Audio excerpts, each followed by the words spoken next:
Hello, this is Blair from Yellow Minor Custard here. Whoa, what are you guys doing here all close and beautiful like that? Hello. Hi. I'm here with another Blair's Rants, and as you can tell, I'm up closer.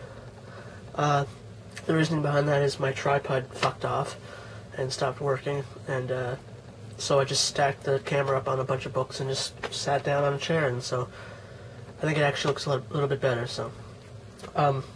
What I'm going to rant about today is the difference between British and American music.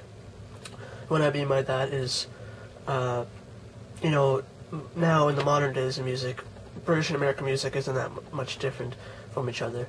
You have different artists that may not be that well known in America, but maybe celebrities in Britain, or vice versa. But musically, they're really similar. But in the 60s and 70s, you had a lot of differences geographically in music. One good example is progressive music. I can't really think of any progressive rock band from America that really springs to mind right away, other than Kansas, and even Kansas incorporated Southern music, Southern American music, into their brand of progressive rock. But progressive rock is really, pretty much a British thing. There's bands like Pink Floyd, Genesis, King Crimson, Emerson, Lake and Palmer, Gentle Giant, Yes, and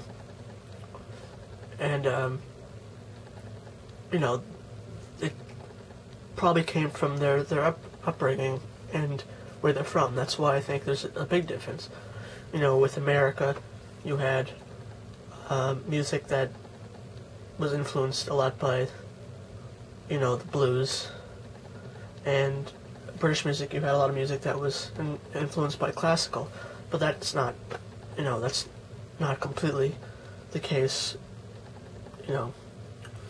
every time. You had British bands, a lot of British bands, that were influenced by American blues, like the Rolling Stones and the Animals and the Blues Breakers, and you had a lot of British bands that were, a lot of American bands that were influenced by, the British invasion, like, the Byrds and, not a very well-known band, but Sir Douglas Quintet and the Beau Brummels are another band I can think of. Initially, in the first half of their music career, were heavily influenced by the British invasion.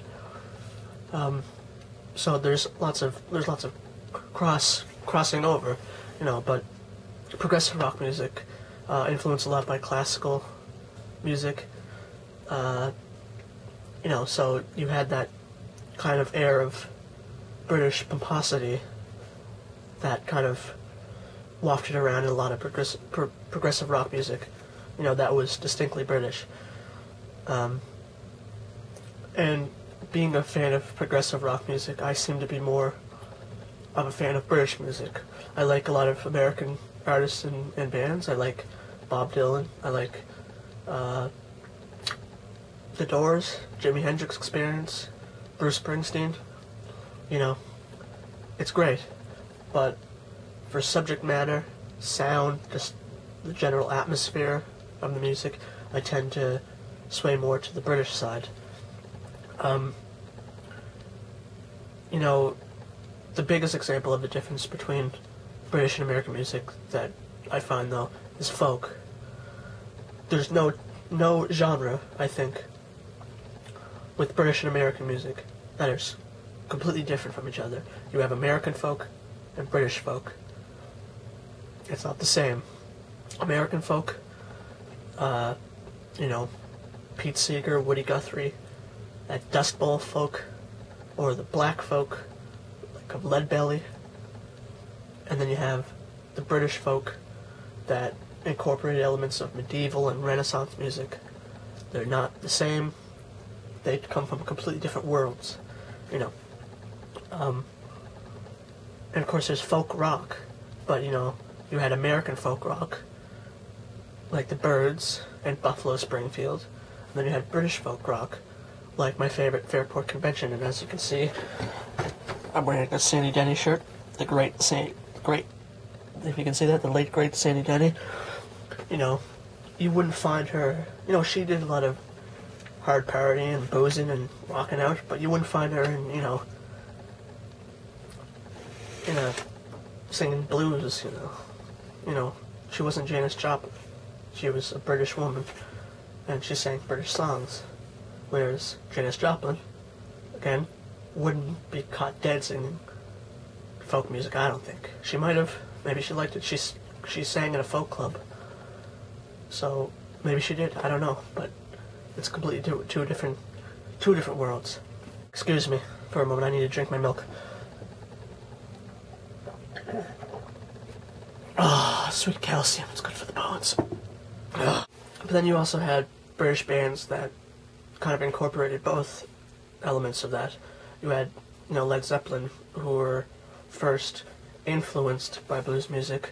They stole it, but then branching out into, like, you know, folk, more traditional English folk, like on Led Zeppelin 3, or more progressive sounds on Houses of the Holy.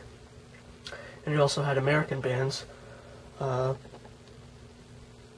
a little bit more progressive, you know, like the Doors. The Doors had a bluesy jazz sound, but their darker, more atmospheric approach to some of their songs, especially on the first and second albums, were kind of like a proto-prog kind of a sound, you know, kind of anticipating the progressive movement, and it's the long, snaky kind of sounds.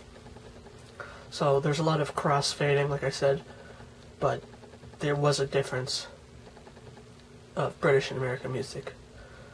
And like I said, I'm a little bit biased. I tend to prefer British music. That's probably because where I'm from, you know. I'm from Cape Breton, Nova Scotia, which is in Canada. The name itself, you know, Nova Scotia is Gaelic for New Scotland. And Cape Breton, you know, the Breton, the green and the tartan, everything. So I grew up being exposed to a lot of Celtic music, and for a while I was very, you know, very hesitant to be around it, because, you know, it was kind of like, oh, you grew up with it as a kid, and when you get older you kind of, sometimes you, oh, that was shit I listened to when I was a kid. But, you know, I turned around and now I love Celtic music. I love, not modern Celtic music, you know, like Great Big Sea, or I don't even know anything because I could care less about it now. But Great Big Sea is the only thing I can think of, and they suck anyways. They're shit. But they're from Newfoundland, and Newfoundland, if you're not Canadian, you won't know what I'm talking about when I say Newfoundland. But if you're Canadian, you'll know what I mean. You'll know what I mean about Newfoundland. Newfies? Hey, alright, yeah, you got it. But, yeah. I kind of turned around, and I love traditional folk, British folk, and all that. Just the atmosphere, you know, the jauntiness of it, rolling around in English green, and the darker stuff about, you know,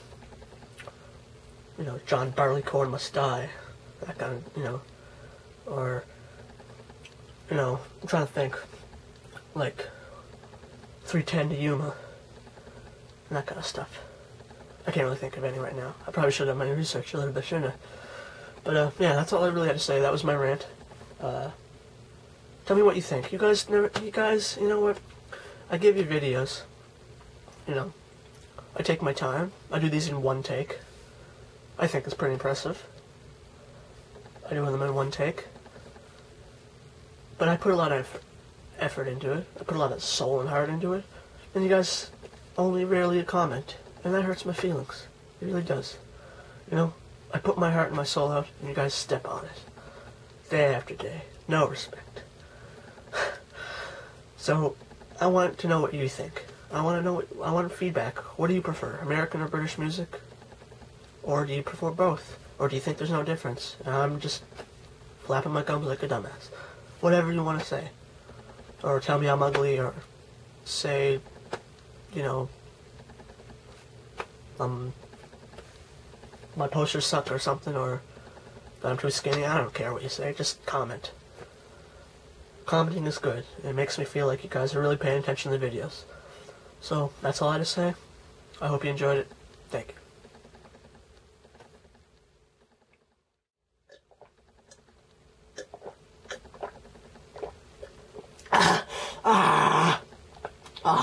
That was good.